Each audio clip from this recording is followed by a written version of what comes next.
da ake yi shi ke kawo mana wahalhalu a cikin rayuwa. Ka'ida ce duk wanda ya tsananta Allah zai tsananta mishi. An fahimta?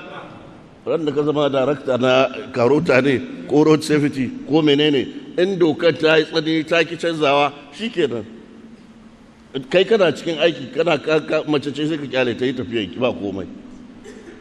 Wannan ta zo yi tafiya ki ba komai. In ka kama namiji za ku yi fama saboda ai ba ofishin ake mutuntawa ba fa.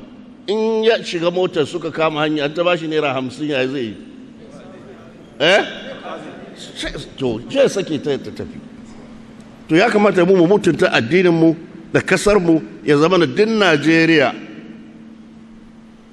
ya shahara cewa Kano daban take, ita ce kasa ta musulunci daban take. An hana tashin hankali, an hana kashe mata, an hana jefe har mace mai tukin mota ma in ta yi dan kuskure kyale ta ake ta tafi saboda mace ce. Zai kara mana daraja ne ko zai rage mana daraja ne? Zai kara mana daraja ne.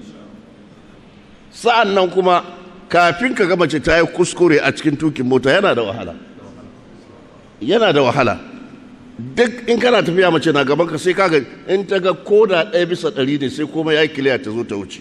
In kana bayan ta tana tafiya gajiya kake yi ka ji haushi, ba sa gaggawa ba sa ko mota zaka sai saka in mace ce ta rika za ga tana da lafiya da kyau saboda suna tafiyar da wayannan abubuwa cikin nutsuwa cikin kwanciyar hankali. To shi yasa da karota da road safety da su wane ne da wane ne da wane ne in office basu ce maka basu baka wannan iko ba, kai kai amfani da kanka kai ba abin da za su yi maka kuma ba abin da zai same ka sai alkhairi. An fahimta?